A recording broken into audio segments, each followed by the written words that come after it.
Well, pardon me. Greetings, everybody, and welcome to yet another edition of the wonderful Inworld Review, the program where we sort of bring you a bit of news and discuss and enjoy various aspects of the metaverse, being the world of immersive spaces online. Today is the 21st of the February month of the year 2015. See, we haven't got to April Fool's yet, so I can still remember it. Right, and yes, we're here to bring you all the latest.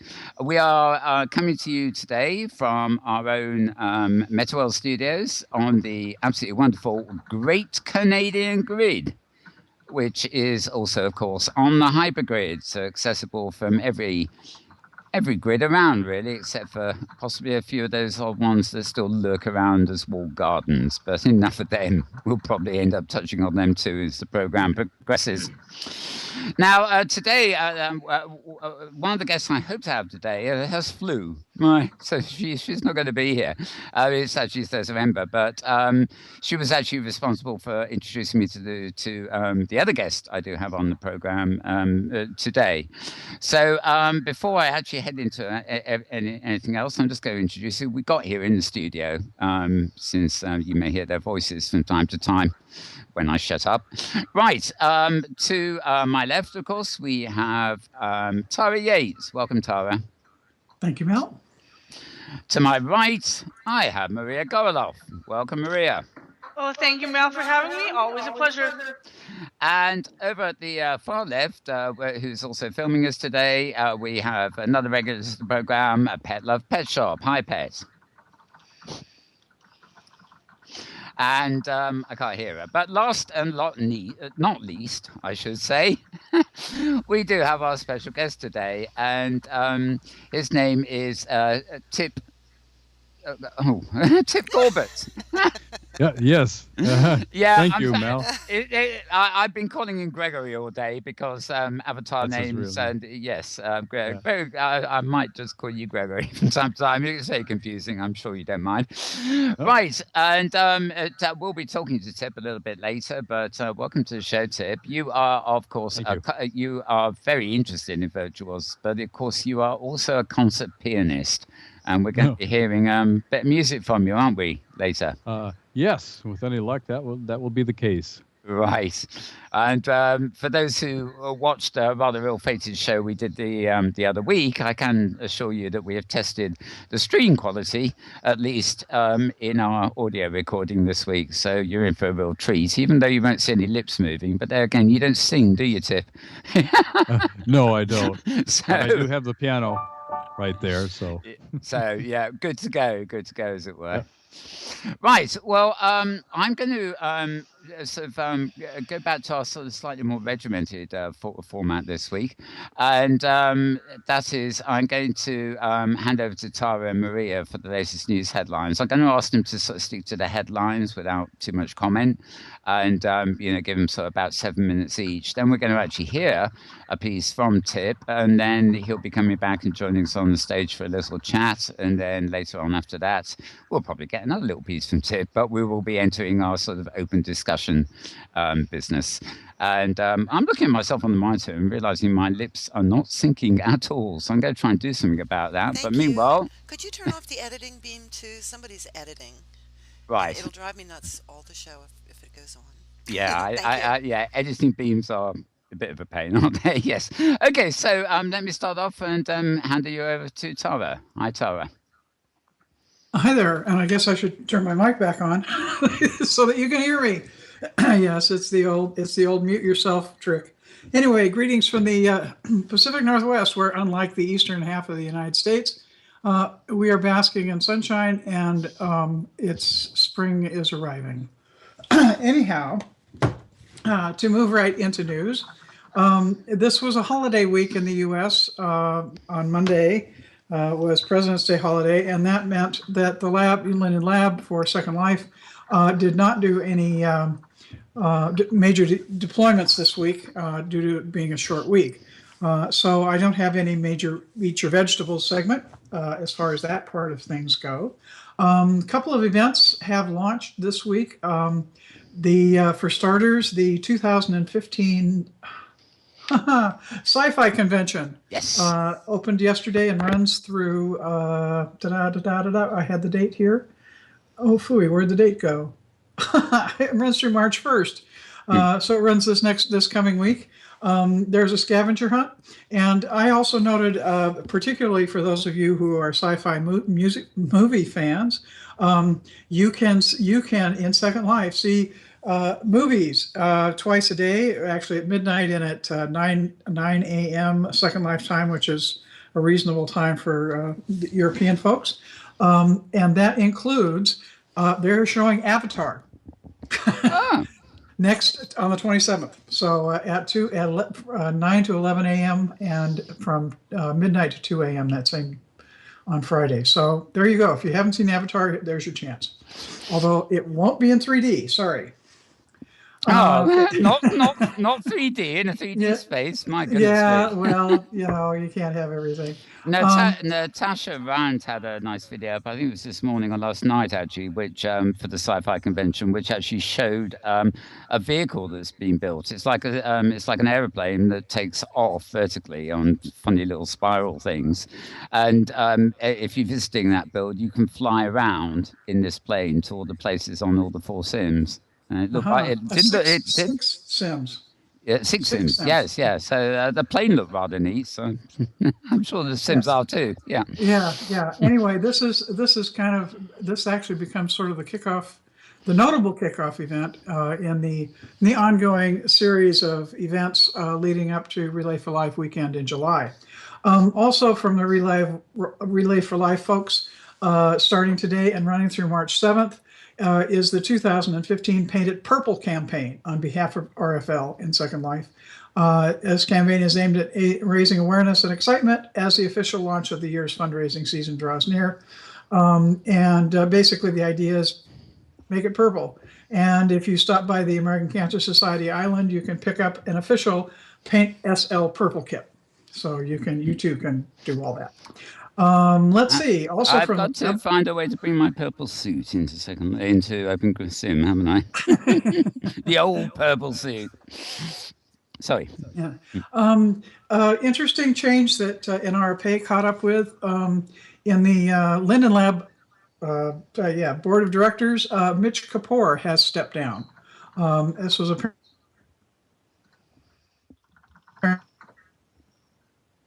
official statement from Peter at the lab is that although he remains an investor and supporter of Linden Lab, he's stepped back from his role as an active member of the board, allowing him to devote more of his focus to the mission of the Kapoor Center for Social Impact.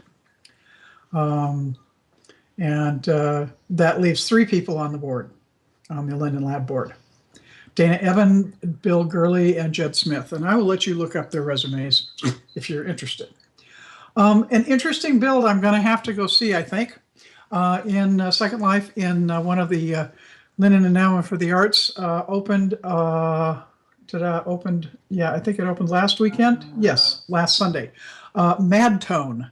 This is in LEA 26, and this is the work of Lauren Tone and Mad Cow Cosmos, whimsy and audio effects. Sounds like great fun. And a teaser, and this is again from an RPA because I haven't had a chance to visit yet, of 2 things. When you visit that particular build, you definitely want your sounds on because it's audio as well as visual. And second, when you do visit, there's something you can ride around on to get a sense of where everything is because there isn't a specific path so that you see everything. But if you ride around on this, whatever it is, I forget what it is now. Without going back and trying to, there's a dragon. It's a dragon you can ride around on. So you'll have a chance to at least see where everything is, and then you can go back and spend time. But anyway, her final note was, when you do visit, keep an eye out for the talkative turtle / frog and its Shakespearean insults. I thought that sounded pretty cool. Okay. Whoops, what did I mess up here?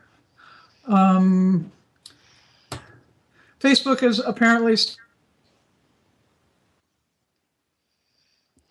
I find lost. Losing you, Tara. Yeah, I was thinking so too. Oh, she's back. Yeah. Yeah, I was just saying Facebook has officially announced that it's working on games for VR games for presumably for Oculus Rift. And the guy whose interview I got quotes from sounds like he's been drinking the Kool-Aid. I'll leave it at that. We can talk about Oculus later. And let's see, two more items. This is a bit far afield, but periodically we talk about security and some of that kind of stuff. And security researchers at Kaspersky Lab have revealed that an agency, most likely the National Security Agency of the US of A, has developed spyware that can be hidden on hard drives. Software has been found to work with hardware made by Western Digital, Seagate, Toshiba, IBM, Micron Technology, and Samsung, and could provide a means to conduct surveillance on the majority of the world's computers. Part of this obviously is probably non-news, but it's, if anybody who pays attention to this stuff, it shouldn't be any big surprise.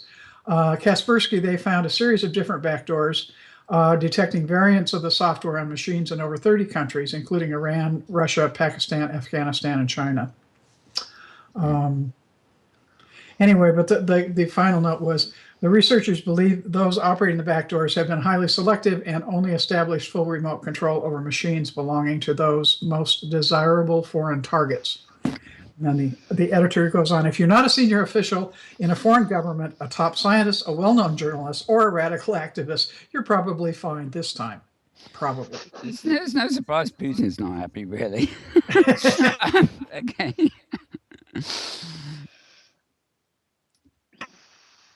Oh, have we lost you again? And this from the world of Twitter.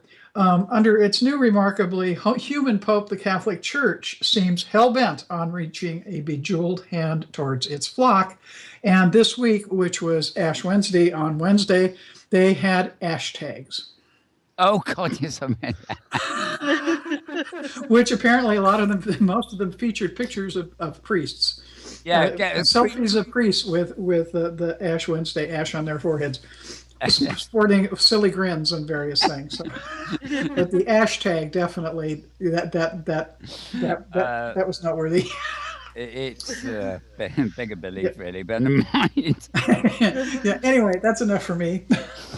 For now. Okay, well, actually, that's quite a nice lead into, and I'm not very keen on myself on the idea of any religions really entering Second Life. But one of the experts on this field is a cat called Giulio Prisco.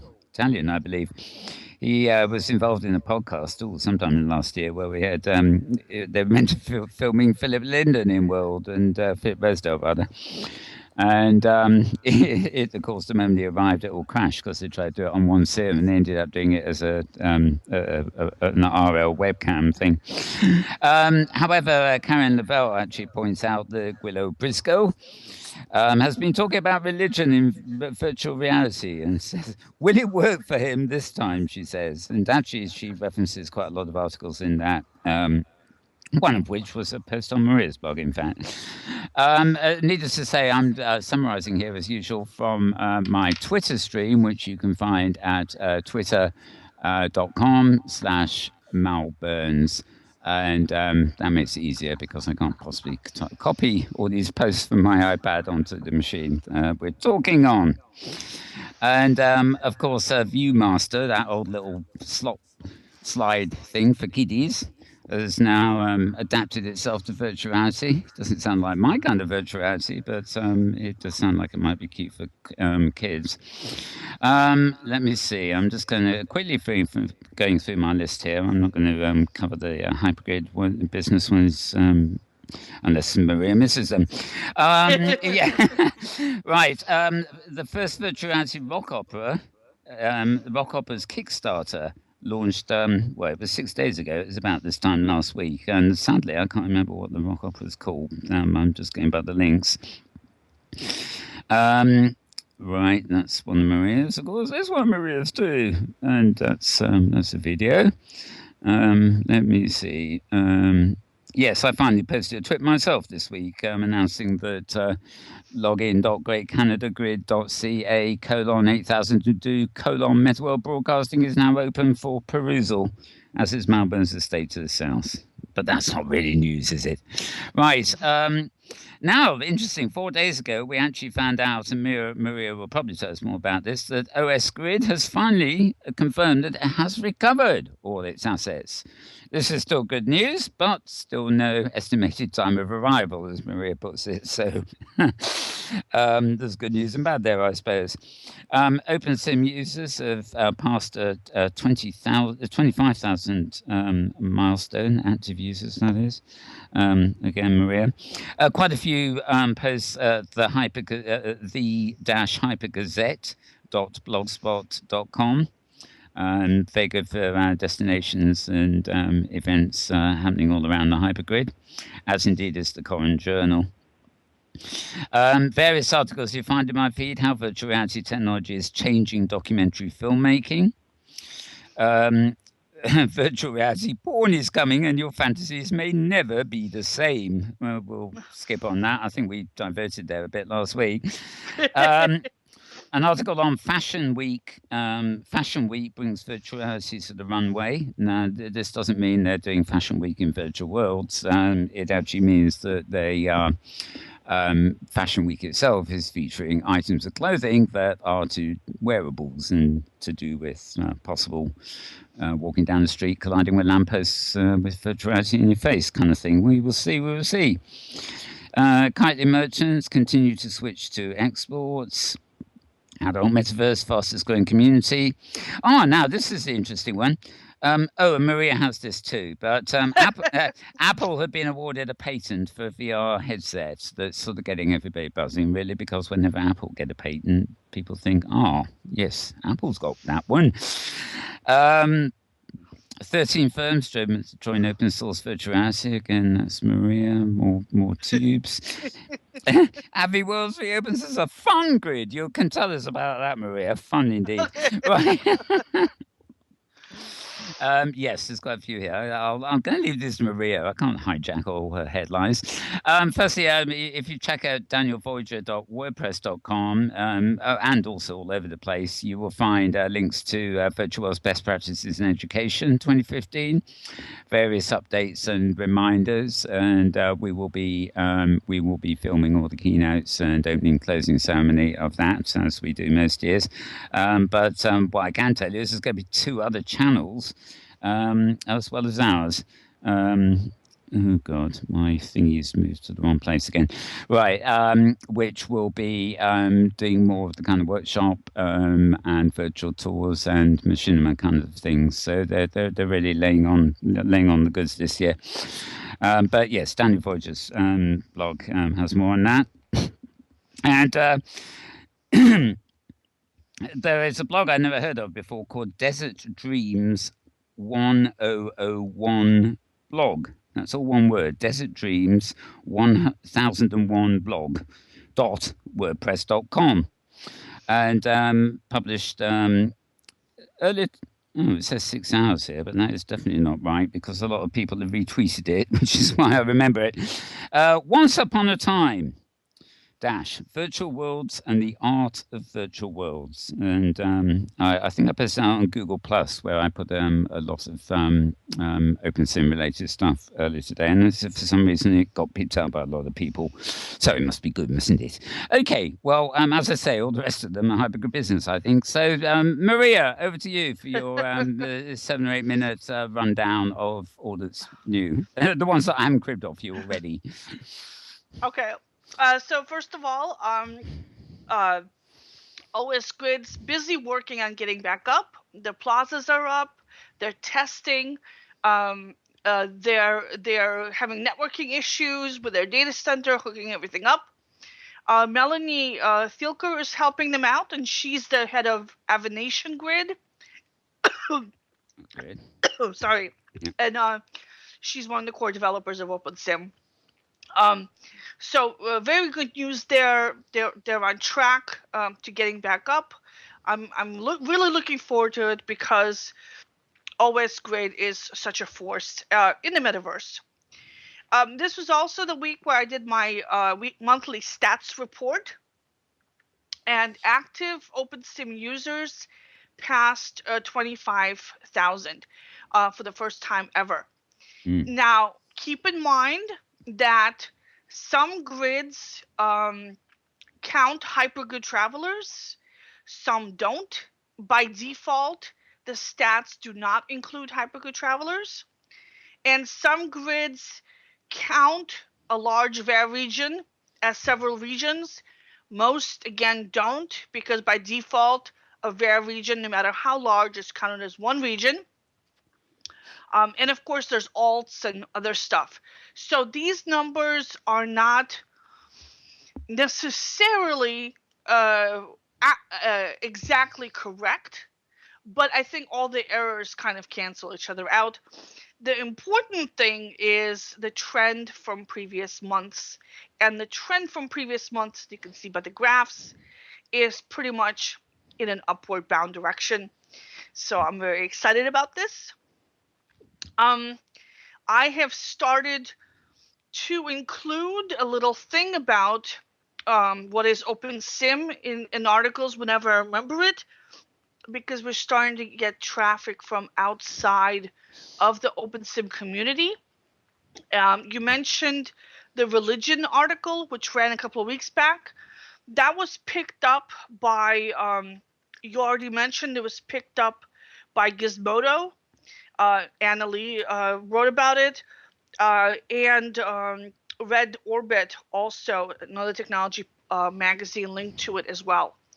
So I think that hypergrid business is getting on some other people's radar, and so they're coming in and reading about this, which I think is really exciting and really good for OpenSim, and also, of course, good for hypergrid business, but mostly good for OpenSim. I think it just reminded me, there was a lovely video up this morning. It came, well, it wasn't that good a video, actually, but it came in Google Plus saying, how to hypergrid. Yeah. And everybody watched it and said, shouldn't that be renamed How To? And I forget the name of the school grid that posted it, but didn't really tell you about the hypergrid at all. It was promotion for an individual grid, but never mind. Yeah. Sorry. I also have been breaking out the numbers for closed and open grids, and the number of active users on the hypergrid first exceeded the number of users on the closed grids in December, and it went up a little bit more last month, and this month it really jumped up by a big jump. So I think this is a really nice thing for hypergrid travelers, because there's more places to go, there's more stuff to do, and there's more people to do it with. Now, Inworld, which is a closed grid, continues to be the most popular grid with over 7,000 active users. But considering that we've got like 14,000 active users on the hypergrid, we're now starting to see that even if you go to Inworld, the largest commercial grid, you're only getting access to a fraction of OpenSim's users, and you're going to get to a lot more OpenSim users if you're on the hypergrid. Okay, so we had a lot of new grids. When this report came out, I had 39 new grids in the database.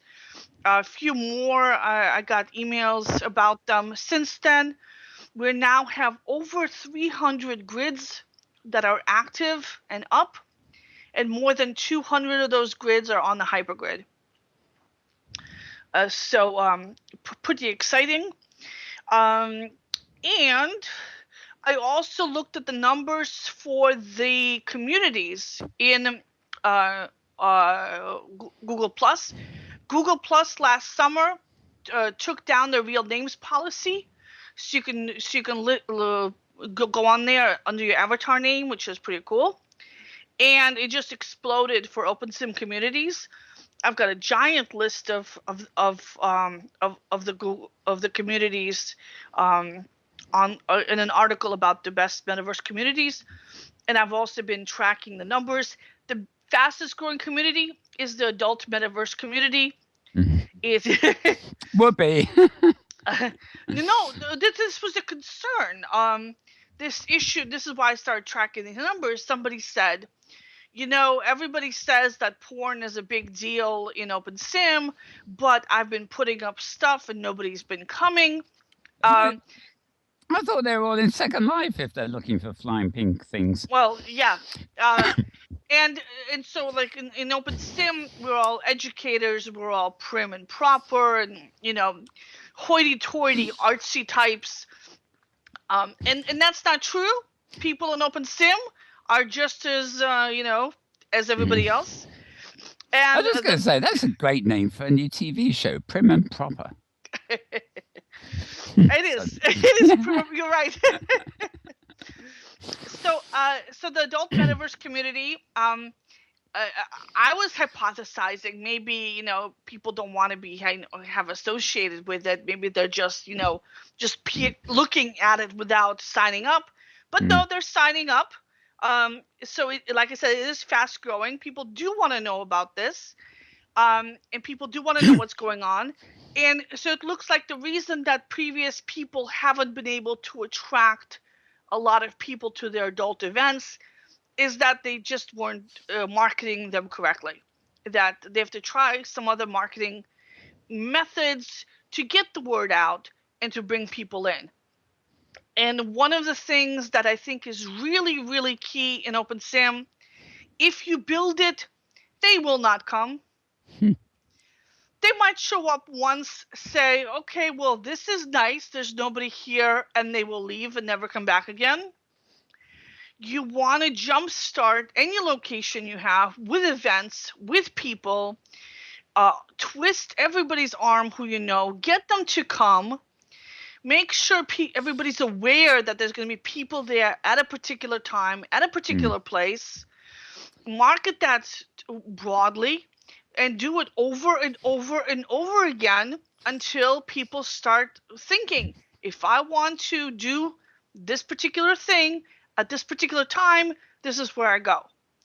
And it takes time to create a virtual community, a virtual hangout. It's not enough just to put up a building. Yeah, I'm acutely aware of that here, actually, and I'm still fiddling and building and stuff, decorating and things like that. But at some point, I'm going to have to think of an event that will actually bring people over here. Not a TV show, in the studio, but something to get people onto the scene en masse. And and you need to have a critical mass of people already here. So when people show up, they don't feel like they're lonely here. Well, we got NPCs now, haven't we? That just freaks people out. Yeah. There's nothing freaks people out like having one NPC there. It's obviously it's an NPC as one thing, but trying to fake occupancy with NPCs, people just get really annoyed by that. Okay. So now OpenSim Virtual is still the largest OpenSim specific community in OpenSim, and I have to give props to Tella. I know that she had a little bit of crisis of faith there. If you've been following the discussion, but she seems to be doing a great job moderating it without being too heavy-handed or too light-handed, and the community's been growing, and it's the first place to go to check out what's happening in OpenSim. So that is on Google Plus, of course, which is on Google Plus, and there are masses. Even Second Life groups there, but there are masses of OpenSim communities there. It's becoming a must. I tend to be posting a lot of destinations and events when I find over there, and things that don't even make the Twitter feed, I will post there because it's clearly the place to be for OpenSim people. Yes, yes, it is. Okay. So let's another stats article. Kitely Market released its stats again, and for the first time ever, the number of non-exportable items, this is items that can only be used in Kitely, has actually dropped because merchants have been switching them to exportable, hypergrid enabled. So looks like the hypergrid's winning on multiple fronts. If you are a merchant on Kitely, you're much more likely to want to sell to all the 14,000 actives on the hypergrid, plus a bunch of other closed grids that have enabled Kitely market deliveries, than just to the 1,000 or so active people on Kitely itself. Yeah. So big dramatic changes there. So very exciting. And so, another one. 7 minutes, my dear. Okay, so the open source virtual reality, you mentioned that they got a few more. It's more and more hardware group. The Apple patent is interesting because it looks almost identical to the Google Cardboard or any of those other like Gear VR cases where you drop in a smartphone, but they filed the patent in 2008. So to me, that visionary idea that 7 years ago that they could foresee that smartphones are going to be good enough to run a virtual reality simulation, I think kudos to Apple for considering this. I'm hoping this. That's before anybody even dreamt of an Oculus. I know. So it's really cool. It's really cool. So I'm very happy about this. And you already mentioned the fashion. No, you didn't mention the fashion app. So River Island, apparently it's some fashion store chain in the UK, has released the first fashion app for Google Cardboard. It's coming out on Tuesday for both the iPhone and Android devices. So you can go into some kind of weird 3D fashion experience with this. And they're giving away free branded Google Cardboard kits in their stores and to online shoppers. Oh, that's interesting. Yeah. So virtual reality is spreading. And again, I have to say that the smartphone approach looks like it's going to be the killer app for virtual reality because it's so cheap, so easy, and you can trade up really quickly from a very cheap device to more and more expensive devices as you want. So and also, I think it's pretty cool. Yeah, I mean, something that's portable too is a great advantage because you can use your phone as normal and just pull out this thing and slot your phone in when you've got time and want to immerse yourself. Exactly. So, and in fact, I've seen one that doubles as an as a smartphone case. That's just a regular protective case, and you snap it out, and it turns into a 3D headset. I thought that was cool. Yes, that was a nice bit of engineering on that one. Working out all the folds and everything else. Really, really skinny too. Yeah. And finally, AviWorld is back up as a fun grid. That's their new business model. It's like the 20th business model they've had. I listed them all there in the timeline. And they're running on a home computer, and it's already crashed after a day up because of too many users coming in. Oh, poor old Alex. Yeah. The yo-yo it's fun time, folks. Yo-yo. Yeah. But hey, the CloudServe people, they're the third leading hosting company for OpenSim. They have stepped up and they said they will take over hosting of AviWorlds if he wants it. And I strongly urge him to take up their offer before they change their mind. Quick! Yeah. Because from what we heard previously months ago, sort of he was rather running out of people to host and work with, basically. Yeah. So going through them all, it's almost as if he's going down the list and suddenly realizes it's the end of the list. Well, there's a bunch of regional providers you can turn to. So once he burns through the main three, there's some smaller ones. They don't have control panels. They don't have all this stuff that he's used to having from the big providers. But you might have to go with them if CloudServe doesn't work out. So be nice to CloudServe, Alex. Be nice to them. Okay, absolutely great. Well, we'll discuss a bit more of that, all that and more, I think, when we get into our general discussion, in which Tit will also be joining us for. Meanwhile, I'm going to move my camera again, and I'm going to invite Tip to move over to his piano. And while he's getting over there, and oh yes, to remember to click the right prim I put down as well, just in case. While it's actually getting over there, I'll just quickly mention a few things from another Twitter stream I have, twitter.com/Melbourne'sWriter. And basically, if you want to know more of these things Tara mentioned, Paint SL Purple, you can find more at slenquirer.com. And if you check out Inara Pay's blog at modemworld.wordpress.com, she has more on Hailing Frequencies Open, the science fiction convention enters orbit. Very dramatic, that is.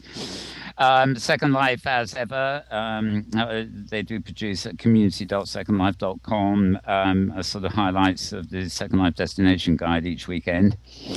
More from Inara Pay, doing it with mirrors in Second Life. That reminded me of Agatha Christie, that title, for some reason. And fabfree.wordpress.com, of course, have the regular weekly Friday Hunt report for hunters, which is great.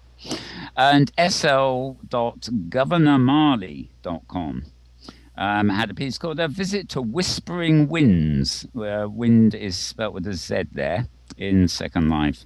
So those are just a few of the things that I've noticed here in my feed from Second Life. The vast majority of stuff you'll find there are actually daily updates of new YouTube videos, both from Second Life and from elsewhere. Okay, well, hopefully, while I was just doing that quick bit, we probably have Tip over on the keyboards. Are you there, Tip? Yes, I am. Wonderful. So before we sit down and have a chat with you and everything else, I thought we'd start off with one of maybe 2 or 3 numbers we might get in today. And I'll just hand it over to you. Amazes, my friend. All right. And it would be most atmospheric if I started right away, but because it is virtual worlds, I'm just going to get a yes from you that you can actually hear my piano. You can actually hear my piano. You can just say yes or no. Yes, I can. And wait. All right. Then we are ready to go, and I can turn off my microphone. Here we go.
Hey. Yay. Well, Nice. thank you indeed, Tip. Oh, thank you very much. Yes. What I'm noticing we've got some back chats about floating pianos or something here, but we'll sort that out in a minute. Maybe if you come Whoop, back over hang here. on. Oops. Oh. You'll have to repeat yourself. I just ripped my headphones out of my ear. Right.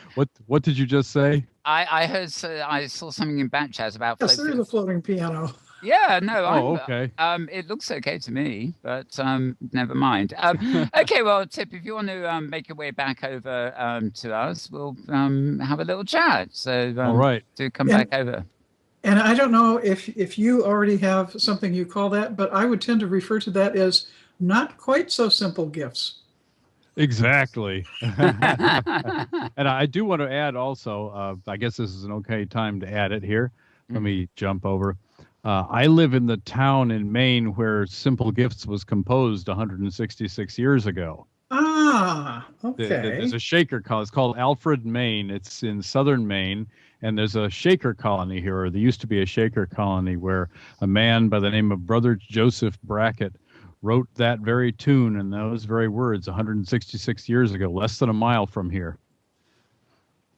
How fitting. How fitting to spin off on that in the 21st century. Oh, absolutely. In a jazz direction. Jazz and really largely classical, I would say. I'm very much kind of a classical improviser. Mostly because I play rhythms badly, so I do a more kind of a fantasia classic. I'm a classical pianist, you know. Classical pianists can't get rhythm, so. Stop. Yes, you can. Well, classical music does tend to bend rhythm in various ways. Exactly. I knew somebody who was very infatuated. You know, they didn't really appreciate music in any form, quite frankly. Mm-hmm. But there were some records that came out here, a couple of decades ago, probably, which were basically they had sort of rock kind of rhythms, but they had classical music, and they were performed in a sort of rock and roll way. And so I began to think, all you do is you set a drum machine and bass working, and then you just adjust your rhythm and play the same stuff, over the top of it. It was quite it was nothing bad. There was nothing wrong with it. It just wasn't one thing or the other, and I can't say I thought much of it. But they seemed to like the fact that there was this driving drumming going on with what was basically classical mood music. Well, that's kind of playing classical music in a pop style, which is getting more widely done. What I have been doing is I've been playing pop music in a classical style. Also, I'm not going to play it here because of copyright things, but I do a riff on Lady Gaga's "Bad Romance" as well, which is pretty strictly, contemporary classical. It's not even old-fashioned time, but it's more in the style of Scriabin and Stravinsky and whatnot. That I would like to hear. Maybe I should play a little of it. Give us a sample. You asked me beforehand, and I think we're safe with that. We're aware of a small program, and this is your work after all. It's just variations on themes. So there you go. True. Should I do that now, or should I save that? Save that for the second piece. We'll have a little talk, then you can go and do another number. Then we'll come back to more general discussion. So, tell me let's talk first about your organic world, real life career, as it were. What's your history in playing piano? I am largely actually a composer who just has played a lot in my life. I've been composing since about 75. I've got quite a few written works, some up on iTunes and whatnot, commercial CDs. I would say for the past 20 years, I've become increasingly interested in improvisation because of the limitations of notation. And that sounds like a jazz person, but I'm not a jazz person. But I still feel that classical improvisation is kind of a lost art these days. It was very popular and well known back in the era of Liszt and Chopin, Beethoven and Brahms. They were all known for being tremendous improvisers, but in a classical style. And that's something that has been dead for almost 100 years. So out of necessity in a way, I'm trying not single-handedly, there are other people who are doing it, to revive classical improvisation, but in a more contemporary, somewhat more dissonant way. Well, in some ways, there's a very close correlation there with jazz, isn't there? When you talk about improvisation, I mean, I'm a child of the '60s, and of course, it was the dawn of rock, as they like to call it these days, and a lot of these performers that you see on stage, the mega stars, Pink Floyd, Eric Clapton, all those rock gods, they started off just improvising, usually around the blues, but sometimes they came from jazz. And, there's less of it now. A lot of it is all very contrived and rehearsed and very exact, Yeah. But its roots were in that. And then, of course, if you go back even further, the so-called American music style, jazz. I mean, again, that came from the blues, but it's kind of native, considered native to America. The improvised jazz is absolutely wonderful. But when you start listening to, I won't say formulaic jazz, but where, it's the same mood, but it's a bit more precise, and they've removed a lot of the actual improvisation out of it. And for the life of me, I can't really... If it wasn't for, say, the double bass and the snare drums rolling around in the background, I really couldn't tell the actual piano playing from something that on its own, I would consider classical. No, and there's a lot of crossover happening today. I wanted to talk about the improv aspect that you were talking about. You said, of course, that jazz, to sum what you said jazz is very much improvisation driven. And I really think that's the hallmark of any healthy living music, because when classical music was at its peak during the Baroque, improvisation was also at its peak within the genre, within classical music. And of course, classical music is almost dead today because nobody improvises in it. We've got to remember, too, that we call it classical music, but it was the pop music of the time. In some way. Well, not really, because the pop music of the time was folk music in a way. There's really no it's hard to correlate classical music, say, of the 19th and 18th centuries with much of what's going on in the larger culture today, because it's hard to say. I tend to call classical music from the ground up, that it's not dependent on any preset rhythms or chord harmonic charts and such. They kind of build it from the ground up, if you know. And most of the music, not to insult it, but most of the music that is present in the culture these days is built from a template. It's either it's got a rhythmic background, or it's got a very set chord progression, except for, of course, some of the more experimental jazz, which is where it begins to go into classical a little bit.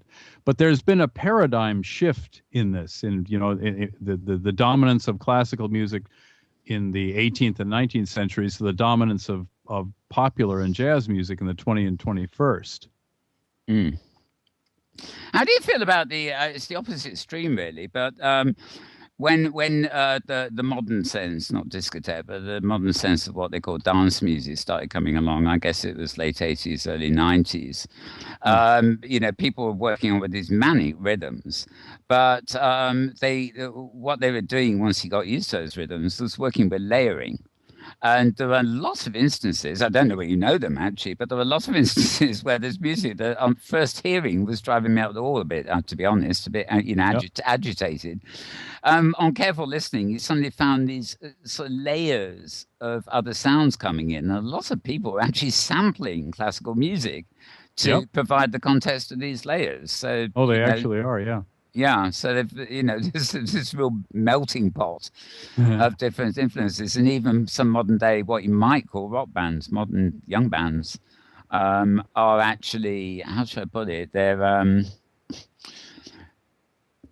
they're making pop songs or decent songs, but they're refocusing a little bit on the ambient side of what is behind them, whereas rock and roll is just 12-bar blues, Right. a frantic bass or something. Whereas now you get these lovely singers, who they have a band behind them, but the band isn't just a rock band, and it's not trying to be an orchestra. It's trying to, it's just focusing on ambience, as like it might be your piano or something, which is just rippling in a certain way to create a mood to the song that is a layer on the basic structure of the song itself, and that to me again is the melting pot. It's a good trend too. I've been also recently working with an electronic musician who takes my piano playing and he reprocesses it. He either allows me to play canonically with myself, he'll record a passage and then play it back so that I can, in a sense, play with myself musically, if you will. I couldn't avoid that one. Or he will take my sounds and he will reprocess them into things that are completely different, like booms and crashes and all kinds of things. So yeah, it is a big melting pot in a lot of ways. And once again, I think that it could be a certain dependence on rhythm. That classical music, of course, there's dance in classical music. I mean, it's hard to generalize, and I can ultimately only go back to my own experience, where I don't consider myself a jazz pianist at all because I don't do those rhythms. But I play in a style that very much references what I consider to kind of be the peak of classical music just before it died, which is 100 years ago, when you had Stravinsky's great ballets and Scriabin's works. These were very non-rhythmic works, and that to me, it allows me a kind of a freedom to free myself from rhythm. But that's a personal view. Yeah, it's funny. I mean, when it comes to classical music, I mean, anything that evokes a mood in me, I respond to. But I'm a real sucker for things like Strauss waltzes and things because, there's no drums in there, but there is a very definite sort of rhythm to, because it's a dance, and somehow, just it's a kind of anchoring structure that allows me to float with it. I think is the way I can, the rhythm in it. Whereas, without rhythm, it's slightly more intellectual exercise. The mood changes. Yeah. But it's I'm very fond of all kinds of music, really, with very few exceptions. I won't mention them. Where they can be called music at all is doubtful as well. So, but tell me now, what brought you into virtual worlds? You have, like almost all of us, been in Second Life for a while, performing, and now, of course, you're out here on the hypergrid doing gigs as well as doing them still in Second Life. What brought you into virtual worlds, both as a musician or maybe just curiosity yourself? Well, as a musician, it's a pretty clear path. A lot of what I was doing, I was in a sense trying to get gigs in real world venues, and a lot of what I was doing was not really that well understood because it was different from a lot of what was going on. And I knew about Second Life already. I had come in earlier. I also knew there was a very vibrant live music scene.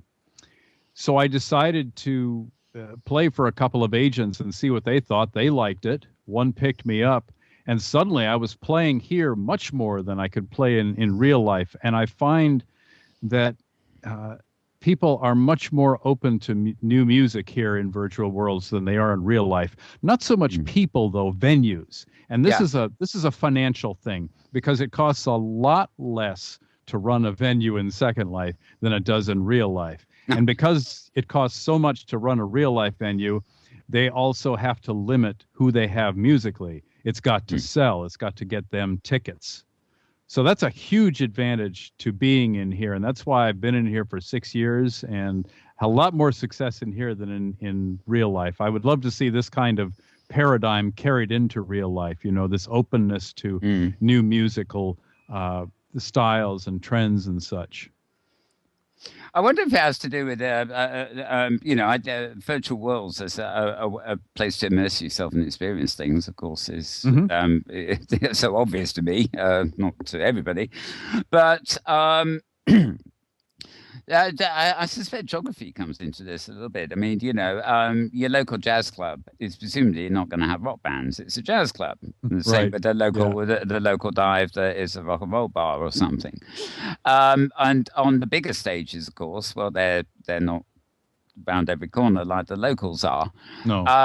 But they probably fall into the same trap. They become known, unless they're really big national auditoriums or something. They become known for presenting certain kinds of music. Yes, Obviously, an exactly. opera house does opera and stuff like Right. that. So there must always, if somebody is starting up and promoting a music venue, they clearly have limitations because Oh, yeah. people are going to travel there and they're going to have a sort of brand that is identifies with a certain kind of music. Whereas in virtual worlds, the whole world is there at your fingertips. You can have an Exactly. audience where somebody is logging in. It could be any time of day or night, depending on wherever and whenever they are, as I tend to say, Yeah. and from all over the world. So that requirement to geographically actually get to a venue that you'd have in real life. I mean, there are benefits to real life gigs, of course. Yes. The communion with the audience is great there, although it's great in the world too, in a different way. Hmm. But geography has crashed. So you're able to, you're able, like the web itself, the internet technologies, you're able to actually say, right, well, here I am, this is what I do. And what would be a small audience in any geographic location can suddenly be actually quite a very big audience Yes. for you. Exactly. And I mean, this goes for everybody in virtual worlds, but I can only speak for live musicians because that's what I do.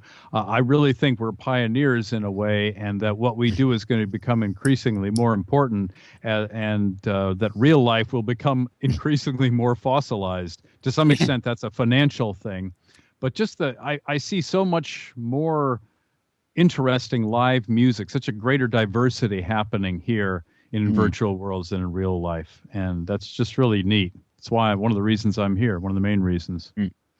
Now, what you've been talking about virtual worlds, of course, and we have Second Life, which we Yes. mentioned for a start, but we also have Open Sim, which so Rock Grid, you're on N-Grid. There's various grids around that, to get traction on their grid. Are specializing in doing events. One grid holds expos, and a couple of other grids get known for literature, and a couple of grids get known for holding concerts constantly. Yeah. Which is a very good way of extending the hypergrid because you can almost view, you can go to Plonker's World. Sorry, I don't think there is one called that, so I'm inventing it. Yeah. You can go to Plonker's World because its reputation will almost be like a venue. Yeah, exactly. And one of the reasons I still play mostly in Second Life is just because it's the biggest infrastructure and I have the largest audiences there. I've just played. But the possibilities of these other virtual worlds are just beginning to become open to me. So I'm looking at those as well. And how do you think? What do you think about the future? We'll come back and you join us in the general discussion a bit later after we've had a number. But the advent of things like Maria was talking about, there's always something in that area of news. The cardboard type things you could put your cell phone in, or your sort of interactive. AR or VR or both glasses, or of course the big cumbersome thing that's called the Oculus Rift. Yes, I know about it. Yeah. Yeah. But this is a sort of resurgence in virtual reality, although principally it's driven by the hardware. In the sense that you can create things cheaper now than you could ever done in the old days when they had arcades with helmets in them and things, and technology has moved on, faster graphics processing, everything else. How much traction it gets and how long it takes to take off, I don't know. But you've got this as a musician.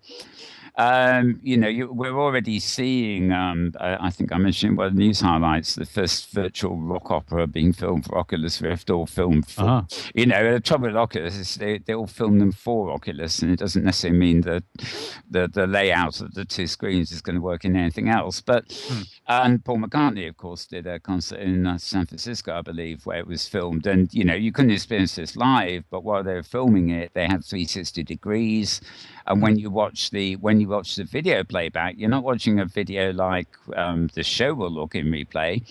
Right. You're actually looking at it in a 360 viewer, and you can actually literally move closer and stand by his piano on stage, or move out and see things from a lot of different angles. Not like DVDs where you've got, or to Blu-rays where you've got angle changes, but you can actually move your own presence to be where you want to be. Amazing. And I'm thinking that this is a very interesting thing for somebody like you, I think, because it is an extension of being online and the possibility of putting people from all over together based on a geographically spread interest in what you're doing.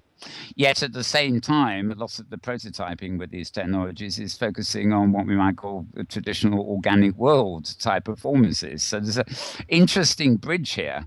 But I mean, for example, can you see the point where maybe your performances will be in some more extended 3D environment where you could maybe it be more realistic, or maybe you can actually have people move around you using these kind of devices, or indeed can you see a future where you might perform live in the flesh, so to speak, not the avatar flesh, the other flesh, and record that way, so that you produce, say, I don't know if we call it an album or not, but a piece of work where people can actually immerse.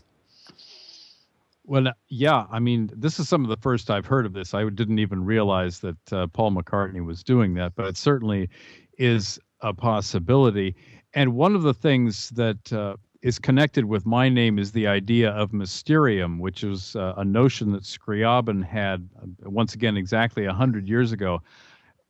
He had some crazy ideas surrounding it, but the core of his notion was the transformative power of music, this almost radical transformative power. When you get into these very fiery kinds of passages, a sort of sort of thing, which is very Scriabin-esque. That kind of thing could really be done in virtual worlds as it could never be done in first worlds, in real life. So I see a lot of possibilities there. I am also investigating the possibilities, obviously, of videotaping myself, just being on video. I haven't really gotten that. That's a major leap up in a way. I would need another studio, all kinds of stuff. This way, it's just nice to play out of your home and whatnot. I've gotten used to it. So yeah, I know. It's, people think it's cheating, but it's satisfying, isn't it? That was the thing that I was thinking about when you start talking VR and performance. Is that one of what you've just said, Tip? One of the big advantages of being able to perform from your own living room. You don't have to get dressed. You're working with your own sound gear. You don't have to think about any of those immediate audience interaction issues. No. And as soon as you start throwing cameras at that, then you've just made it many times more complicated. And yes, you have. I am a former performer, briefly resurrected a performance, doing some performing in Second Life, and did enough of it to recognize that the dynamic is entirely different than a live audience, because you're not getting immediate feedback. You're not getting that instant feedback you get when you're facing an audience, and especially things like humor material. You can't tell if the audience is laughing. No, you can't. You might as well not have an audience at all as far as that kind of feedback. But I came to appreciate the fact that there's a lot of technical extra added on to get yourself set up for streaming Hmm. And if you start talking about, okay, if you're going to set something up live that enables your audience to virtually walk around you performing live, that's not going to happen in your living room. I mean, it's funny, isn't it? Because, these days, in the days when, the charts are all MP3s, which are unbearable to listen to sometimes for an audiophile anyway. We get used to hearing about bands who start up, and it's no longer the thing they did it rehearsed in their garage and played a local gig and became big. They actually probably did it in their bedroom and and then became big. So the whole creative process, with other kinds of artists too, is democratized to a certain extent. And, I imagine there are kind of few shock things, where somebody has worked in bedrooms or in a group in a virtual world or something like that and been very successful. And then they have to do their first real life gig and go, stage fright, or the audience doesn't recognize them anymore and don't like them anymore because they don't look right in the flesh. A million different things. Well, I've played a lot in real life too. I do a lot of other kinds of gigs, more lounge types of gigs. Yeah. But this kind of thing I don't do so often. Yeah. So, Tara, I was going to switch to you anyway, because with your interest in all this, you probably got a few questions you might care to ask Tim. So where do you perform in Second Life? You have any favorite venues where you perform? Yes, I do. My favorite, the one I've worked with her for many years. Her SL name is Kate Miranda, and her venue it's now called Veer Atlantis. I've worked there since I began. I've been playing in SL for about 6 years, and I do a monthly concert there. She has been very big supporter of classical music as well, which is somewhat rare. There's another venue called, it's more, her name is Grania McBunn, and that's her avatar name. And she's run several venues, but I've worked with her off and on for almost 6 years. I would say that Kate Miranda and Grania are two of the greatest supporters of not only live music, but of live classical music. And I applaud them for, 6+ years of all of the work that they've done. Yeah, it's good. It's good. I have not seen nearly as much classical around Second Life as there is singer-songwriters, particularly, and then setting aside cover bands and tribute bands, which they could do that, but it's just not the same. It's just not the same league at all. Miming.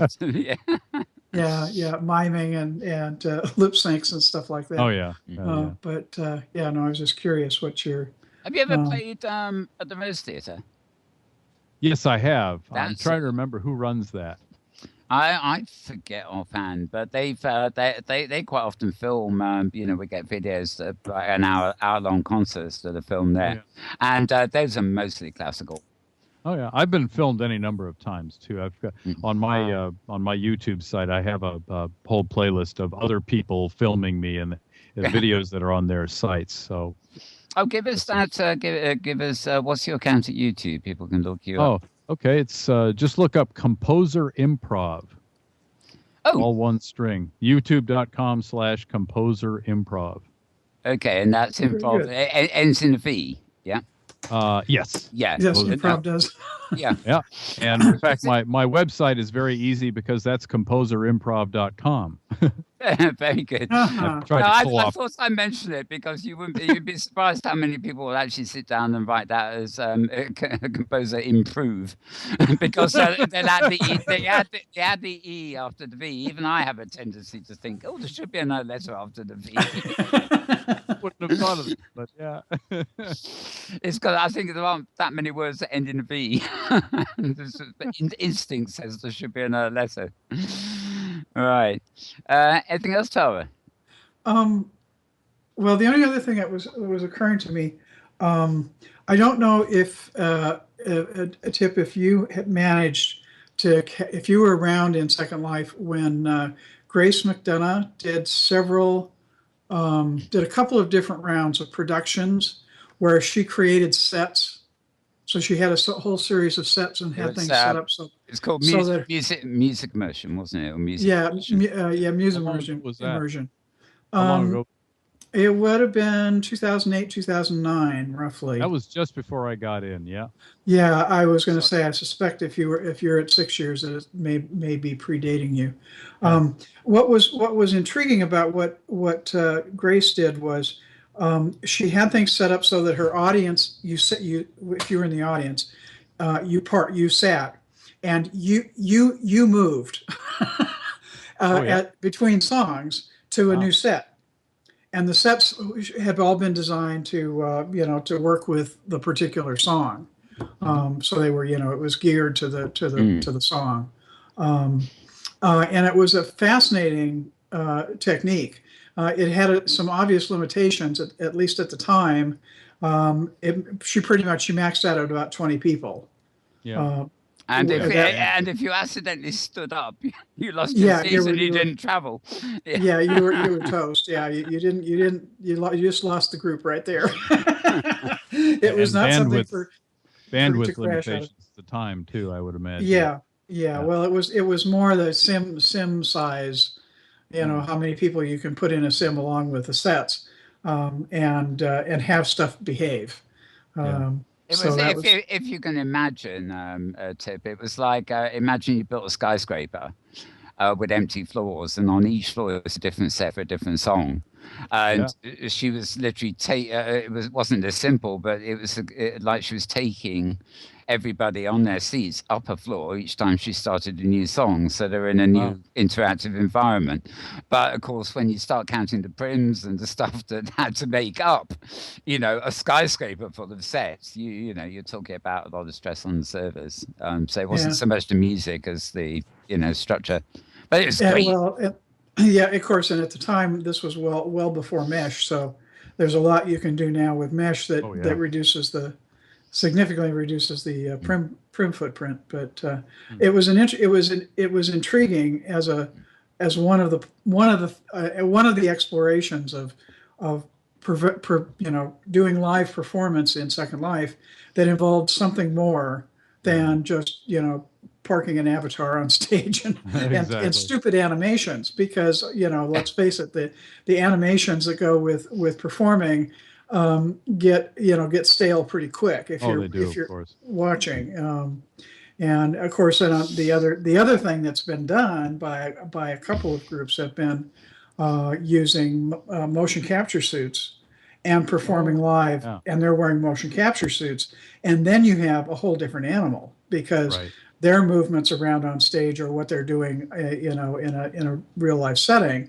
Of course, then you have to have a mocap suit, and those things aren't cheap either, and a location to do it and all that. So that's another, I think it will be very interesting to see where music goes over the next 5 to 10 years, as far as using virtual environments as a performance, more use as a performance medium.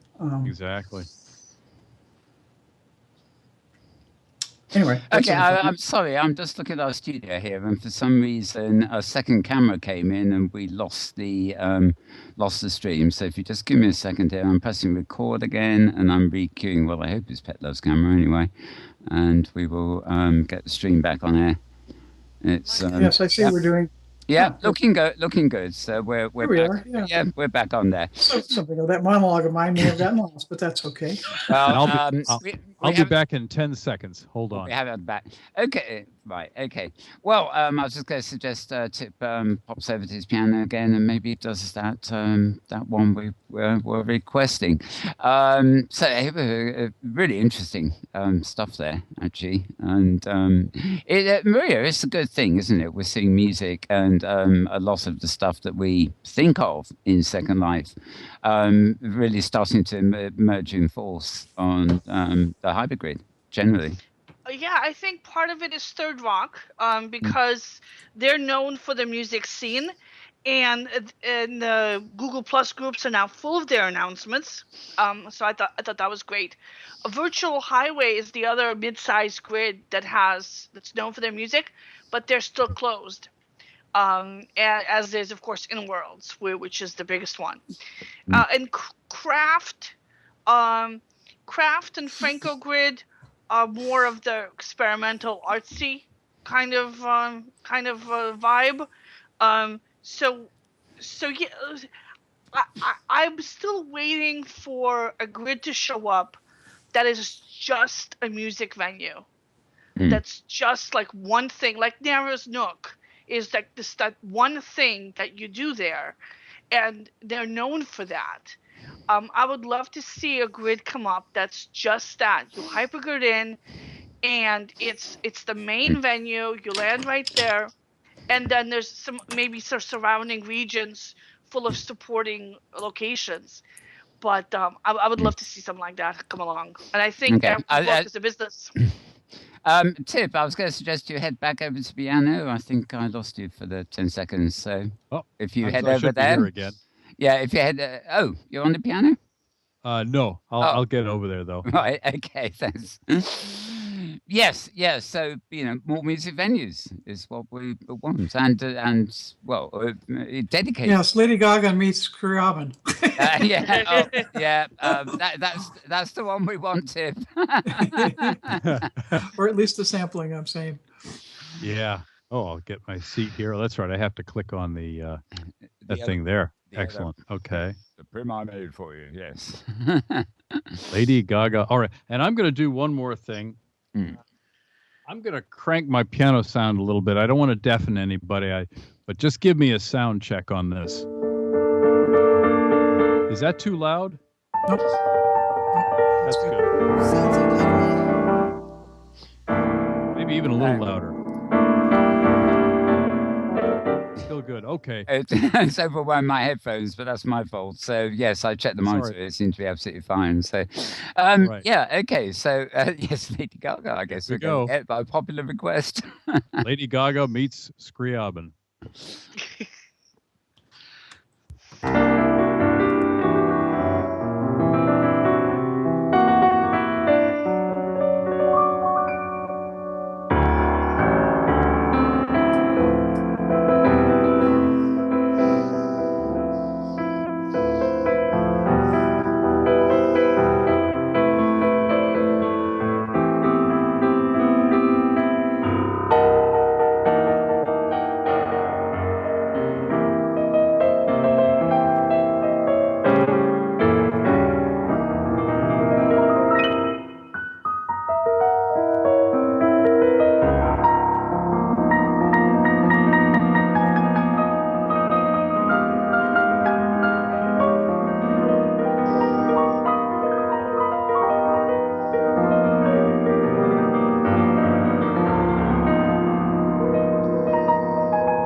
Yay! Bravo! Thank you. That Great was stuff there. beautiful. Absolutely Absolutely. gorgeous. Well, if you want to pop over back into the regular seats, we'll bring you in on a sort of general discussion bit for what time we got left. Um, yeah, I must admit I am not really familiar with Lady Gaga, Well, and She you sounds wouldn't. great according to I, this. yeah, and so I'm not. Scriabin definitely won that round.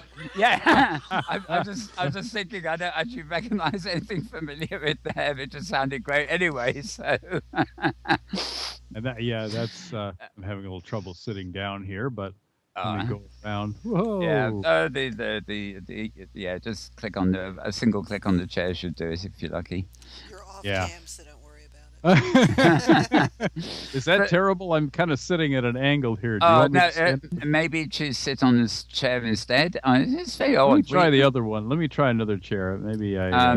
Yeah, you. There we go. Yeah, we had a problem with the posing another chair earlier. I don't know why. Maybe they time out after a few weeks or something silly. Yeah. Anyway, yes, there you are. Nicely seated next to Maria. Yes. Exactly. Okay. Now somebody's been quiet so far today. Actually, is of course we have Petlove in the studio. What you been up to, Petlove? I know, sort of a 48-hour days editing and putting the whole of OBR up, but That's the name of the game this week. Yes, indeed. 1 Billion Rising was a wonderful event, and there will be lots of documentation. So that's about great. it. Well, That's what yeah, I'm swamped with this week. I can tell you something Um, pretty cool about Mm. virtual spaces being used really in amazing ways. I've Mm. come across a group who supports Inworld, who supports real life college classes in World. They provide the space, they provide the builds, and in this case, the lab equipment. This is a pre-med biology class. 1,200 students a week come through and take their bio labs in Second Life from a major university in the States. It's incredible, don't you think? yeah. I That's- mean, the things like this. Apart from Second Life on OpenSim, as Maria would tell us, there are a lot of what we call the dark metaverse. They're grids that are there and have a function and have people that go in to do things, but they're not. They may not be on the hypergrid, or even if they are, they may not really be visible, and have huge turnovers. But that is phenomenal. I think so. Now, I presume the courses are somewhat staggered to accommodate that many at once. There are Yeah. sections. There are 3 sections or 4 sections a day, and they come through 5 days a week, 4 days a week. Tuesdays are rolling restarts for Second Life, generally speaking. So I think they have one section late in the afternoon on Tuesday, but the other 4 days are 7:30 to 4:30 days, and we just pump those kids through. It's amazing, and they're from the South. I've never been ma'amed so much. in my- Thank you, ma'am. Yes, ma'am. Ma'am. Yes, thank you so much, ma'am. So that's pretty funny. Yeah, that, It's really quite a going thing, and I'm like utterly impressed by the organization and the foresight of not only the people who created this, this opportunity for the colleges, but colleges themselves who are willing to, step into the unknown and give this type of thing a try. It saves them tons of money. Just there's all that lab equipment they don't have to buy, and there are spaces they don't have to worry about filling or scheduling for this one group of 1,200 students every week. It's wonderful. So that's really about it Yep. for me. Yeah. There's certainly been lots of kind of anecdotal stories of builds in virtual worlds taking advantage of what you can do with prims for display models and walking into like organ builds. I'm not thinking musical organs here. We're talking about human organs like hearts and They lungs and have, livers, a kidneys that you could walk around in and get up close and personal in a way that no med student could ever get with a cadaver. That is Yeah. so true. We have a sim-size molecule. Pre-med biology usually it focuses on respiration because that encompasses a lot of the the processes that they have to learn about. So they have a sim-sized cell with all of the little organelles inside of it, and it's incredible. It's just amazing. It's sim-sized. You have to fly around and look out, and you can watch mitosis and learn about osmosis and diffusion and enzymes and all this great stuff. It's really well done. It's really impressive. So. Yet another example of what virtual worlds are here for. That's right. On the serious side of things. Yep. Okay, let's move to highlight topics of the week. We sort of covered stuff in the news. I had better, I think, get back to my regular prompt list, haven't I? Instead of I can't find myself. Right. Well, let's start with the figures you came up with as well, because Petlove's just talking, but that is a phenomenal amount of people just for one education project in Second Life. You were mentioning earlier that Maria, that we'd reached a round number, basically. It's 25,000, was it? Yeah, it's been kind of, hovering around the 19,000 mark, and then it hit over 20,000. So it's been slowly edging up, and so now it's over 25,000. I'm really happy to see that.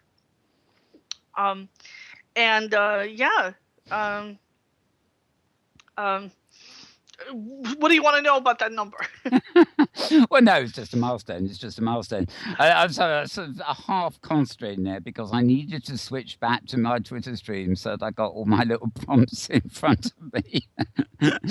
And on the iPad, it's sort of easy, but not in the Twitter itself. So it took me a while to figure out what I was doing here. Let's talk about the Apple thing again. I mean, as we said when we discussed it initially. This was a patent that was filed way back when, 2008. Mm-hmm. And, of course, it has only just been awarded, presumably based on that filing so long ago. But isn't it amazing? Apple are actually thinking about this stuff as maybe they do before all the current buzz with all the new hardware devices. I also, so I have hopes that Apple is going to actually come out with something here, because they do have the iPhone. So many people have the iPhones. If they can get a little ecosystem around virtual reality for the iPhone to compete with the Google system for Google Cardboard, I think it'd be good for virtual reality development, because we'll have two giant powers competing in the smartphone space. And I think that would really accelerate the development of virtual reality. Because right now, Google pretty much dominates. Right now, it's Google and Facebook are the two main ones. But the only mobile device that uses the Facebook Oculus system is the Samsung Gear VR. And they only have it on one particular cell phone. And everybody else is using the Google Cardboard approach. Now, both are on the Android system, so they're both good for Google. If Apple were to come in, it would really shake. I think it would really shake things up, and provide at least some innovation around the user interface side of it, where we're missing it the most. The interface is key to success. How are we going to interact with these virtual environments? Right now we have the mouse keyboard combination, which actually I've heard referred to by Rosedale as playing the piano, because your right hand does one thing, your left hand does the other thing, and they have to be synchronized in a weird way in order for you to cam around and do everything you want to do in a virtual environment. I think so. He said kill the mouse or something, didn't he? He wants a mouse-free world. It's interesting because do come in here, Tip, with thoughts you might have. this move to the apart from Oculus, so many of these new things coming out are actually geared to what Maria's been saying, slotting your smartphone. Your iPad's a bit big, but the idea is slopping something quite lightweight into one of these viewers to see it. And there are already, of course, things on the web that you could view this way. I mean, there is, they're not fully immersive, the lightweight clients for Second Life and things. But how much of this, and particularly YouTube, do you think, in terms of promotion and getting the word out, will be reliant on maybe contacting a friend of yours and saying, I'm doing a gig tonight in so-and-so in this virtual world, and this is the link you put in to your virtual viewer or your web browser to get to come and see me? And that falls under promotion, of course.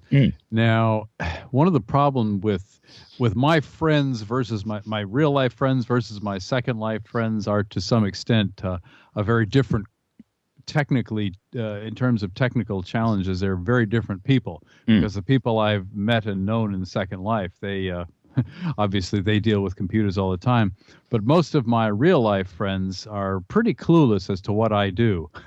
A lot of them I went to conservatory with. A lot of them are pursuing a fairly, I don't want to sound, I don't want to sound mean or anything. Mundane careers. Well, they're pursuing a fairly, they're composers, they competitions, which I've done, and I do all that. I still do that, though I don't do it to the extent that they do anymore. And new things to them are, I don't know, if they're not conservatory condoned to some extent, boy, that sounds really mean. If they're not conservatory condoned to an extent, it's like, well, that's just weird. I don't really get that. Well, I think I think this is something that, it's not just to music. I mean, I'm very much the same. I only use Facebook, for example, mostly. Plenty of people follow me, but I just look up real life friends now and again. And I don't do metaverse stuff there or anything else. But, I can, I'm lucky some of them are on Facebook. You still get the occasional message for somebody who's just discovered Facebook and says, hey, remember me, right. Although I began to think the whole world was on Facebook, but maybe only 99%. I don't know. But what's interesting, and it's something that's come in discussion here before, is like the idea of an OpenSim viewer, or even indeed a Second Life viewer, that would actually work in a web browser, so that for the computer illiterate, as it were, you would simply give them something that is as simple and as easy to use as, looking up their local store to order their groceries. Because go ahead. Well, I was just going to say, most people have finally got used to that idea. Exactly. Or certainly going to a website. And just opening up my concert venue in a browser would be a brilliant thing, although I don't think we can do that just yet. The best I have right now on my website, I have a Shoutcast widget. So I tell people who aren't in Second Life, well, listen on my Shoutcast widget. But that's still... There's still a little technical learning curve to that, mostly because Shoutcast is the kind of thing where you have to restart it sometimes. If you've ever dealt with Shoutcast, you say you're broadcasting and people are listening, your stream gets cut off where you are. You have to restart. So do other people. Yeah. And people are going, why can't I hear this? Why can't I hear this? They're not used to the idea of computers always need to be restarted. Everything dealing with computers, reboot. And they're gonna get frustrated after a while. And like in Second Life, people will, or here maybe, people will get pissed off with the 20-second delay because somehow it just doesn't quite seem right. Exactly. We have it with this program. We all go silent for about 30 seconds at the end because the file that is being encoded and saved is often 30 seconds behind us. So I have to watch the monitor to make sure it's actually over before I press the cut button. But sorry, Tari. Tip, I was going to ask you a question about conservatory. And my question is, in the last 30 years, with the advent of MIDI and sequencers and notation software and MIDI composing software, How much of that has made it into the conservatory, and how much are they? Do people still sit down with pens and music paper? A few do, though I don't understand quite why. And I use music. I'm old enough that I used music paper for the first 10 or 15 years of my career, but I gave them up pretty quickly. Yeah. I mean, there's times it seems it makes sense, but doesn't for long once you've cracked the conservatory that I went to, the Curtis Institute of Music in Philadelphia, has actually been fairly good in terms of streaming performances. They pretty much stream all of their concerts either live or they store them for later, which is pretty progressive for a music conservatory, which is nice. I'm reminded of, it must be a couple of years, a couple of decades ago now, but the advent of computer technology in music, or not the advent, but sort of once it was around, there are a number of other pretentious bands where the keyboard person, especially, no offense intended, would stand on stage with an array of computers around him. And, if it was a video concert or something and the cameras were filming, you sort of looked at what was going on and clearly they were doing nothing. While one computer screen would have sort of musical notation on it, even though the guy probably couldn't write music. Another would have the way, the equalizer kind of bars jumping up and down. And, it all looked very flashy, but they weren't paying any attention to it at all. They fell in love with sequencers there for a while, and they let sequencers do all the playing. Yes. Well, that was an unfortunate turn of events, but yes, that was very much the case too. Okay, well, I think we're actually getting a bit tight for time. Oddly enough, time always goes, and we've had your wonderful music in here too. Now, what I'd like to do before we wrap, you're going to be giving us another number to close with, but I'd like to go around everybody here and sort of just get their thoughts on the week and anything exciting coming up. It could be virtual world based, of course, but also anything else that's got them buzzing at the moment, I guess. Let's so actually I'll just go over to Petlove again and sort of anything coming up on your agenda that we should know about. Well, you do have VWBPE coming up soon, Virtual World Best Practices in Education. Indeed we do. That's barely a month away, yeah. And I think some of the RFL events are kicking in pretty soon. They're going to have their opening ceremony soon, and that'll be swinging into gear once again as we head towards the summer of RFL madness. Indeed. Which, they've raised over $6 million in the 6 or 8 years that they've been active in Second Life now, U.S. dollars. Yeah. The Cancer Society actually considers us to be a small town or a small country or something. They've categorized RFL. We're at least in the virtual world. It's actually compared. I did about 3 years ago. I noticed the figure for Tacoma, which is a city is south of Seattle, and it's over 1 million people. It's not it's a city. It's not a small town. Okay. And Second Life brought in at that point that year at least as much as Tacoma did or more. So it's yeah. So that's about it. We have Happy Hunting ongoing, which has nothing to do with RFL except that we promote it when we can. And I noticed you gave us a credit the last time I watched Happy Hunting. That was rather nice of you. Finally cut those graphics together for you, Mal. So very good. I just put it up and I played it, and now just to credit various people, and up we came. The list is getting really long. I think reciting all of the places where you can see Happy Hunting is taking a significant portion of the show now. Yes, it is. A 10-minute show. It takes 3 to read off all the locations. Yeah, I know. It's sort of a very American style, that too. I mean, we're used to programs which maybe have a quick sponsor at the beginning, but a logo before it actually starts. But we very rarely get, maybe it's an English thing, but we very rarely get any program where the participants in the program credit sponsors. It's all in, Just it's the all in beginning the and the end. the thing at the Well, I'm beginning and the glad you thing at the said end. that. Maybe we could just knock it out and just Yes. let the graphics speak for themselves. Yeah, exactly. At the roll at the Because it's end. really But habit. We yeah. just do it out of habit. Yeah, but I do notice it with American programming in particular. It is actually quite often done. Is it? To Okay. me, the sponsor comes up before a program, and then the program is editorially what it is. But Right. anyway, I'm not complaining. We got a credit. That's right. Yes, you did. Thank you for that. Okay, I will. Actually, I'll go to Maria first. Maria, your any more extra thoughts on the week? Anything coming up exciting or anything gone by that is Well, interesting we've missed? I'm flying to Jacksonville, Florida tomorrow, where the temperature is supposed to be 80 degrees, as opposed to I think negative 80 where we are now. Mm. So I am going to try to get at least an hour or two outside in the sun, Oh, and then I'll be covering. dangerous.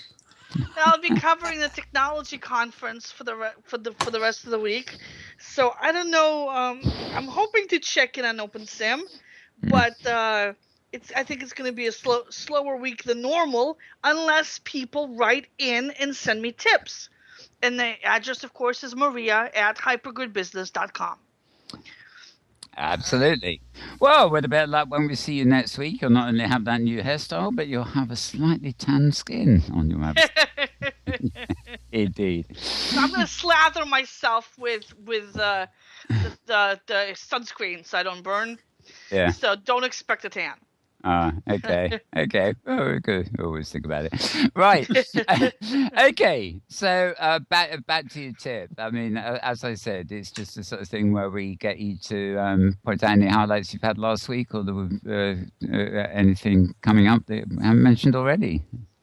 Oh, well, this is a rather sleepy week for me because I'm going down to Arizona next week, and it's supposed to be. I'm going down to southern Arizona. It's supposed to be pretty warm down there.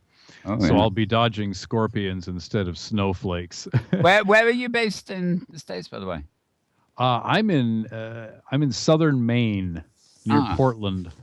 Right. Near Portland, so there's a lot of snow outside. I was going Yeah, to say, snow you and have got to have tornadoes. a lot of snow. Yeah, I do. But every month I have 2 or 3 concerts coming up, and they're listed on my Google Calendar. And I'll also do obviously individual concerts from time to time. So I guess the best thing to look into is most of them are done in Second Life, is to look in events in Second Life and Google me in Second Life, as it were, Yes. under events. Tip Corbett. Right. Okay, well that's great. We will try and catch a grid. Do you know when you're back here on the hypergrid again? Or... I'd have to check. I'd have to sometime next month. I'll try to put it into my Google Calendar. Yeah. And I should say that I guess you all have Second Life avatars. Oh yes. The dreaded Yes. Second Life. You all have We Second Life avatars. we do the show. Still do the show there. From last week we were 1 billion rising in Second Life, so we took the whole set over there. So we're in there once a month with the show, and yes. My Second Life profile under my info, I think it's the web tab. I keep my Google Calendar there. That's probably the easiest way to explain it for those who know Second Life. Yeah, for sure. And your avatar in Second Life is Tip Corbett as well. Same isn't it? thing. So, Yep. yes, exactly. So, yeah, it's always good when, the number of people I know who've got a different avatar and a different name in every That's plastic exactly right. grid. Okay, well, it's been absolutely great having you on the show. What I'll do is I will let you now move back over to piano for a piece to take us out with, if you'd be so good. And I'll switch back to myself here. And finally, in fact, I will switch over to Tara for your closing thoughts, Tara. Yeah, well, I have a couple of days off this coming up, the end of this coming week, which is going to be kind of nice. And other than that, the other item I would mention in passing coming up, launching in about a week's time, is the next round of the Gotcha Arcade. Oh yes, so yeah, So- and you're busy filling up the inventory with for the next show and tell, no doubt. Oh yes, oh yes. Well, actually, one of my favorite designers has a gotcha at the chapter 4 that is kittens, Oh, and so I have a number of kittens in various positions to put out to show off. So in the ongoing theme of cats, anyway, just that's wish. it. That's it for me. Okay, I just wish they'd get them over here, to be honest. Okay, that's more or less it for the show. I'd like to thank all the guests here again today once more. Thank you, Petlove. You are very welcome. Thank you. Thank you, Maria. Thank you for having me. It's always fun to be here. And thank you, Tara. You're most welcome. And also thank you to Tip. Although we haven't. Thanks very much. Thanks very much for having me. And before you go out, if these are my last things, I want to give. I'll tire you by giving you one more sound check, if I may, just to make sure the piano is right. Okay, fair enough. How's that? It's quieter than Is that? last time. It is. You might have to turn it up a little bit. Is it terribly? Is it almost inaudible, or is it okay? No, it's fine. It's okay. It I was actually. going to say it could go up a bit. Okay, that's about. It's hard to explain, but I'm. It's hard to explain, but right now, if I could have it at that level, it would work best for me. So I'm hoping it's not too fine. soft. It's quite Okay. fine. Yeah. All right. Shall I begin, or do you need to say anything before I begin? No, just go with it, and then I'll do a little closer when you finish. Okay. All right. Here we go.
Oh yes, clap, Very clap, clap! nice. Absolutely wonderful. That was. Thank you. Beautiful. That's one of those evanescent endings that I- Scriabin loved a lot. Sort of evaporated into the vapor. yeah, that was. Yeah. Uh, of all the three, that was perfect ending. Yes, Thanks. I That's love why I adjusted the sound, because I was able to hear it better in my own earphones. So it. Right. thank you. It's absolutely great, and absolutely great to have you here. So that was Tip Corbett, everybody, and you can look him up by his avatar name in Second Life, and indeed on the Hypergrid. His home grid on the Hypergrid, by the way, is Ngrid. Is that right, Tip? I think it is. I've been to so many hypergrids at this point. I don't. I last performed on Ngrid, but I also have performed on Kitely at Roxy Geller's venue, yes, of course. which I don't remember the name of. I will actually be playing there monthly. And once again, check my Second Life Google Calendar for that. I don't have that information right handy, but I do play at Roxy Geller's monthly. Right. Okay. Well, for those travellers amongst us who go lots of places, next time you're on Ngrid or Kitely, you can almost certainly on those in the local directory look up Tip Corbett by name. Thank you. Okay, well, that's it for this week, folks. As I mentioned earlier, if you want news throughout the week, check out twitter.com/malburns. Or Second Life Destinations events you can find at twitter.com/malburns_writer. You can also get the latest news from Maria at twitter.com/hypergridbusiness, or indeed twitter.com/metamaria. It's pity you don't do vocals, Tip. I have a wonderful song for Maria, which I can't do it justice, but... Can you imagine me singing to my style? No. Doesn't work. Anybody's got to be better than me croaking down the microphone. Right.